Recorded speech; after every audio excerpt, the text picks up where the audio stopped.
নমস্কার বন্ধুরা, আমি আশা করি তোমরা সবাই ভালো আছো এবং সুস্থ আছো। আজকে আমরা ত্রিপুরা জার্নি চ্যানেলের এই ভিডিওটিতে টিটিএডিসি এসজেটিওর নিউ এক্সাম ডেট, তাছাড়াও নতুন দুটো পোস্টের জন্য ডিক্লেয়ার করেছে গতকালকে ক্যাবিনেটে গভর্নমেন্ট অফ ত্রিপুরা, সেগুলো নিয়ে ডিটেল ডিসকাশন করব। আশা করি ভিডিওটি তোমাদের ভালো লাগবে। And if you like the content of Tripura journal, please share and subscribe. প্রথম কথা হলো, টিটিএডিসি এসজেটিওর এক্সামের নতুন ডেট দেওয়া হয়েছে, যেটা হবে 14/7/2024। আই রিপিট, 14/7/2024 আমাদের টিটিএডিসি এসজেটিও নিউ এক্সাম হবে। ঠিক আছে, এটা নিউ ডেট দেওয়া হয়েছে। তাছাড়াও যেটা প্রেস কনফারেন্সে এখনও 100% বোঝা যায়নি, কিন্তু যেটা বোঝা গেছে যে 50 মার্কসের যে ইন্টারভিউ যেটা ওরা প্রপোজ করেছিল, যেটা অ্যাগেইনস্ট দ্য রিক্রুটমেন্ট রুল ছিল, যেটা নিয়ে আমি অনেক আগে তোমাদের সাথে কথা বলেছি যে দিস ক্যানট সাস্টেইন, এবং এটা যদি সাস্টেইন হয় তো আবার মেরিট লিস্ট বের হবার পর আবার কোর্ট কেস হবে। সেটা ওরা বোধহয় এবার 85-25 করেছে। এখনও এটা ক্লিয়ার নয় যে ওটা 85 মার্কস এবং 15 মার্কস টোটাল 100 মার্কস হবে, না 100 marks plus 15 marks, that is 115 marks হবে। কিন্তু যেটা এখন বোঝা যাচ্ছে যে weightage of the entire thing will be someway around the রিটেনে 85% ওয়েটেজ থাকবে এবং ইন্টারভিউতে 15% ওয়েটেজ থাকবে, এবং এটাই recruitment rules under common recruitment rules under JPNT ডিপার্টমেন্টের যেটা ফর্মুলেট করা হয়েছে for the state of Tripura, যেটা again this is formulated under the central গভর্নমেন্টের কমন রিক্রুটমেন্ট রুলকে অ্যাডপ্ট করেছে স্টেট গভর্নমেন্টের জেপিএনটি ডিপার্টমেন্ট, এবং সেটাকেই এখন ফাইনালি টিটিএডিসি অ্যাডপ্ট করতে চলেছে। So it is a very good step according to me. এখন আমার মতে এক্সামটা 100% ট্রান্সপারেন্ট হবে। বুবাগ্রার ইন্টারভেনশনটা খুবই দরকার ছিল এখানে। বুবাগ্রার ইন্টারভেনশন যদি না হতো তাহলে কিন্তু জিনিসটা কোনো মতেই ট্রান্সপারেন্ট হতো না, এবং since he has intervene, he has ensured কে প্রসেসটা যাতে ট্রান্সপারেন্টলি কন্ডাক্ট করা হয়। কারণ 50 মার্কস যদি তুমি ইন্টারভিউতে দিয়ে দাও কারোর হাতে, এবং 50 মার্কসের উপর যা খুশি তা হতে পারে ইন্টারভিউতে, no one could have had any idea কীভাবে ফাইনাল মেরিট লিস্টটা চলে এসছে।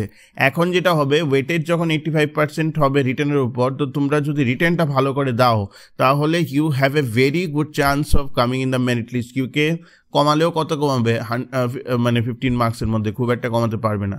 So we will wait for the final notification from TTADC website কে এটা 100+15 115 হবে না 85-15 হবে, বাট যেটাই হচ্ছে সেটা ইট ইজ ওভারঅল গুড। এবং হয়তোবা সামটাইমস আই ফিল লাইক এরকম কিছু একটা ইনসিডেন্ট হওয়া দরকার ছিল টিটিএডিসি অ্যাডমিনিস্ট্রেশনকে নড়ে চড়ে বসার জন্যে। এখন TTADC administration can really work towards transparency and accountability. আগে অনেক জলঘোলা হয়েছে, আমি তবুও চাইবো একটা জিনিস, যে আগের যে রিক্রুটমেন্ট বোর্ডটা ছিল সেই রিক্রুটমেন্ট বোর্ডটাকে যাতে ডিজলভ করা হয়, সেই রিক্রুটমেন্ট বোর্ডের যাতে কোনো মেম্বারই আমাদের নূতন টিটিএডিসি সাবজোনাল ডেভেলপমেন্ট অফিসারের যে রিক্রুটমেন্ট প্রসেস, সেই রিক্রুটমেন্ট প্রসেস যাতে না থাকে।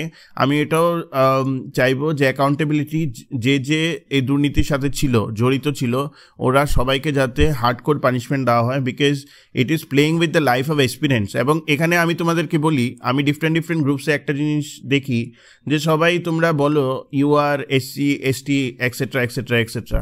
আরে আমি তো রিজার্ভেশনের কথা পরে আসবো, আমাদেরকে সবাই ডিভাইড করার চেষ্টা করে and we get divided so easily. ঠিক আছে, রিজার্ভেশন তো আমার পরে আসবে, প্রথমে তো আমার চাকরিটা ট্রান্সপারেন্ট হতে হবে। If the entire process is not transparent, do you think an ST candidate will get preference over a UR candidate? ওরা তো ওদের মতোই ক্যান্ডিডেট ঢুকাবে। তারপরে তুমি আমার কথাটা বোঝার চেষ্টা করো। তো it's not about reservation. First of all try to understand কে আমার সবচেয়ে আগে যেটা দরকার সেটা হলো আমাদের স্টেটে একটা ট্রান্সপারেন্ট রিক্রুটমেন্ট সিস্টেম দরকার। তারপরে মেরিটে যে পাক না, এর কেন যে এবার যে টিপিএসসি কম্বাইন্ডের যে মেরিট লিস্ট বেরিয়েছে, এর মধ্যে ইউআরের মধ্যে এসটিরা পায়নি, পেয়েছে। তো যে রিজার্ভেশন পলিসি ফলো করে পেয়েছে সেটা তো পাবে, কিন্তু প্রসেসটা ট্রান্সপারেন্ট হওয়া খুব দরকার।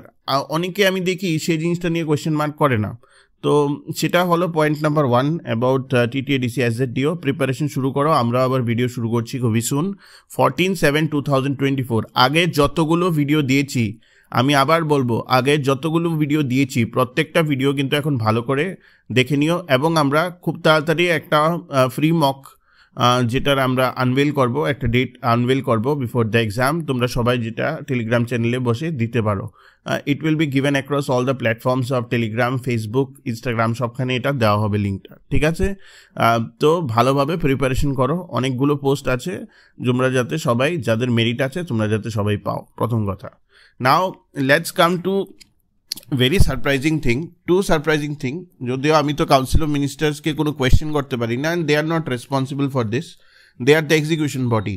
যে প্রপোজালটা চলে আসে তার মধ্যে they execute it, so they may not know about it. কিন্তু যদি আই ওয়াজ ভেরি সারপ্রাইজড যখন আমি কালকে কাউন্সিল অফ মিনিস্টার্সের পরে যে প্রেস রিলিজটা বেরোয় সেটা আমি দেখলাম যে ফুড সেফটি অফিসারের 6খানা পোস্ট, ফেয়ার এনাফ, কিন্তু সেটাকে নেওয়া হচ্ছে জিআরবিটি থেকে। That is again very surprising, because এখানে আমরা দেখছি যে কম্বাইন্ড 3-তে রোস্টারি মেনটেন করা হচ্ছে না। তো কম্বাইন্ড 3-তে যদি রোস্টারি না মেনটেন করা হয় তাহলে কিভাবে কম্বাইন্ড 3-এর এক্সামটা কন্ডাক্ট করার পর ওরা বাইফার্কেশন করবে? এবং কম্বাইন্ডেই তো সবচেয়ে আগে ফুড সেফটি অফিসারকে অ্যাড করা উচিত ছিল, তো এটাকে আবার জেআরবিটিকে অ্যালোকেট করার আমি কোনো লজিকটা আমার তো মাথায় বুঝিনি। তোমরা যদি কিছু বুঝে থাকো আমাকে কমেন্ট সেকশনে জানাবে। যেখানে আমার কম্বাইন্ড এক্সামের আমব্রেলার আন্ডারে আমি একটা পোস্টের জন্য এক্সাম নিয়ে ছেড়ে দিচ্ছি, এটা তো কম্বাইন্ডের কনস্টিটিউশনের এগেইনস্ট। আমি আবার এটা বলবো, the bureaucrats of the state should understand কে you can't go beyond the constitution. ফিউচারে যদি কেস ক্রুইজ হয় তাহলে কিন্তু আপনারা জাস্টিফাই করতে পারবেন না জিনিসটা, এটা আপনাদের বুঝতে হবে, and you need to work accordingly. So I don't have any কি বলবে anything about against the GRBT board. They have conducted GRBT very transparently, এটা নিয়ে আমার কোয়েশ্চেন নেই। কিন্তু ফুড সেফটি অফিসারটাকে জিআরবিটি দেওয়ার পিছিয়ে আমার কোনো আইডিয়া নেই।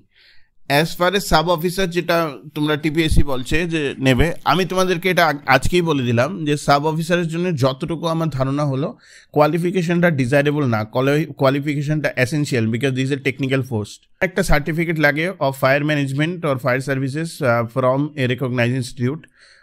আমি জানি না এটাকে কি ওরা রিক্রুটমেন্ট রুল ফাইনালি চেঞ্জ করতে পারবে কিনা এবং এটাকে ডিজায়ারেবল কন্ডিশন করতে পারবে কিনা, কিন্তু this is not like ICDS ও this is not like panchayat executive officer যেটা ডিজায়ারেবল হলেও হতে পারে। This would require specific domain functional knowledge, কারণ ওটার উপর মানে ওদের যে এক্সাম প্যাটার্নটা যতটুকু আমি জানি ওটার মধ্যে পুরো মডিউল আছে on fire safety and fire ম্যানেজমেন্টের উপর। তো I don't know what it will happen, but আমার যতটুকু ধারণা হলো যে ফায়ার সার্ভিসের আন্ডারে সাব অফিসার, সেটা that will not be an desirable qualification, that will be an essential qualification. But good, টিপিএসসির আন্ডারে সাব অফিসার হচ্ছে, কারণ ওরা তো ভরাডুবি খাইয়ে দিয়েছে ফায়ার সার্ভিস ডিপার্টমেন্ট, যেটা হোম ডিপার্টমেন্টের আন্ডারে ওরা নিজেরা এক্সাম কন্ডাক্ট করে। এখন সেই এক্সাম কতদিন হয়েছে কন্ডাক্ট হয়েছে নিজেরা ডিপার্টমেন্ট ওয়েতে, এখন ওটাকে ওরা ফাইনাল কনক্লুশনে নিয়ে যেতে পারছে না। তো ইট ইজ গুড যে টিপিএসসির আন্ডার ওরা সাব অফিসার রিক্রুট করছে। অ্যাটলিস্ট যেটা রিক্রুটমেন্ট হবে, যতজনই রিক্রুট হয়, if the posts are there, they will be it will be a transparent recruitment, 100% transparent recruitment. So এইটা হলো দুটো জিনিস। আরেকটা কথা হলো অ্যাবাউট ইয়োর ওয়েটিং লিস্টের ব্যাপারে, তোমরা অনেকে আমাকে জিজ্ঞেস করছো কী হতে পারে। আমি তো বলবো again, we have to go through the technical channel. You need to write it to TPSC chairman or the secretary, and you need to give your representations accordingly. যদি রিপ্রেজেন্টেশন না দাও তাহলে তো there is no way it will work out, ঠিক আছে? তো আশা করি তোমাদের ভিডিওটি ভালো লেগেছে। তোমরা অনেকে আমাকে জিআরবিটি গ্রুপ ডির রেজাল্টের কথা বলছো, আমি তো বলবো যে লাস্ট উইকে যে কোনো দিন বেরোতে পারে, ঠিক আছে, যেটা নিউজ আছে। বাট কনক্রিট এখনও আমাদের তো, আমরা কোনদিনও এটাও বুঝতে পারিনি যেদিন জিআরবিটি গ্রুপ সি এর রেজাল্ট ওরা বেরিয়েছে। They keep it very secret. তো জিআরবিটি গ্রুপ ডি এর রেজাল্টও খুব তাড়াতাড়ি ওরা বের করে দেবে অ্যাকর্ডিং টু মি। তো আশা করি তোমাদের ভিডিওটি ভালো লেগেছে, and if you like the content of Tripura channel, please share and subscribe. Thank you.